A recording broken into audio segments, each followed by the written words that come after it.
Euskara ikasteko ezinbestekoa da hizkuntza praktikatzea. Horretarako aukera paregabea eskaintzen du Bermeoko Udaleko Euskara Sailak antolatzen duen Berbalagun egitasmoak. Ekimen honen bidez, lagun artean euskaraz hitz egiteko eta praktikatzeko aukerak ematen zaizkie parte hartzaileei, eskolatik eta euskaltegietatik kanpo. Aukera paregabea da euskara praktikatu nahi duen edozeinentzat, maila altua edo apalagoa badu ere. Izena emateko epea zabalik dago jada eta urte osoan zehar horrela egongo da. Berbat talde berriak urrian hasiko dira elkartzen, gainera bere ohiko formatua berreskuratuko du eta aurrez aurreko saioekin burutuko da. Egitasmoak oso harrera ona izaten du, gainera urtez urte aberastuz doa parte hartzaileak oso pozik dauden seinale. Lagun artean euskaraz eginez, hizkuntza bizia eta adierazkorra lantzen dute eta errestasuna hartzen dute egunerokotasunean euskara erabiltzeko. Berbalagun egitasmoan edonork parte hartu dezake. Euskararen bidea egiten ari denak, praktikaren bidez euskara hobetu nahi duenak edota euskaraz bizitzeko aukera gehiagoren bila dabilenak.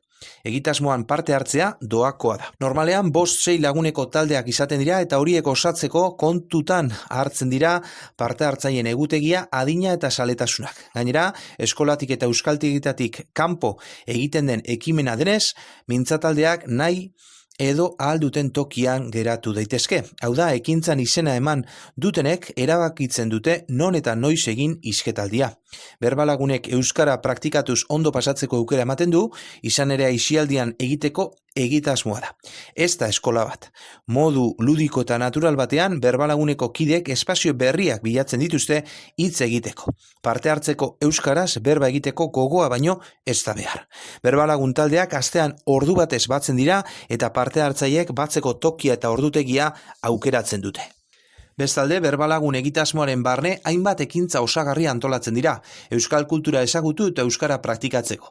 Ekintza osagarrien programa berreskuratu nahi da aurten eta kirola eta naturaren ekimenak badu gabonak arteko egutegia zehaztuta.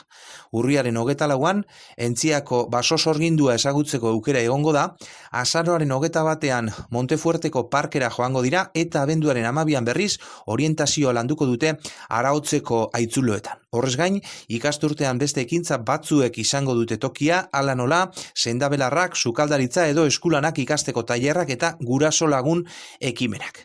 Bermeoko Berbalagun sare sozialetan ere badago. Informazio eguneratua nahi duenak eskure izango ditu Berbalagunen Facebooka eta bloga. Bertan argitaratzen baitira berri guztiak, ekintzen agenda eta izena emateko aukera ere eskaintzen da zuzenean.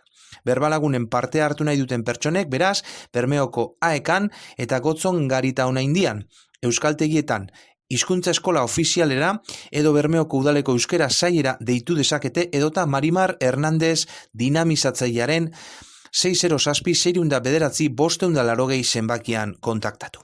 AEKaren zenbakia 609-462-018.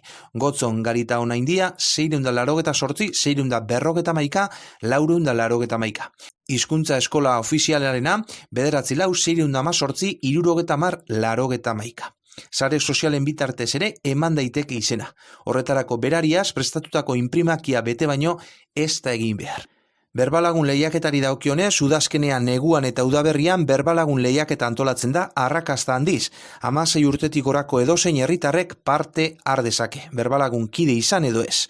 Berbalagun aldizkarian eta sare sozialetan argitaratzen dira galderak eta erantzunak bide horiek erabiliz eman behar dira.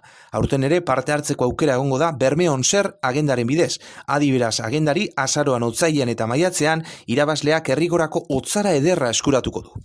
Guraso lagun proiektu ere badago, aurten guraso lagun ekimena berreskuratu nahi da, gurasoek eta umek elkarrekin euskaraz hitz egiteko aukera izan dezaten, guraso lagun familientzako berbataldea dira. Bertan normalean jolasak, txangoak eta tailerrak egiten dira, helduak eta aurrak euskaraz batera aritzeko. Egitasmo honen bidez, gurasoen eta seme-alaben arteko transmisio indartu nahi da eta gurasoen artean euskara praktikatzeko eta erabiltzeko ohiturak eta gaitasuna indartu.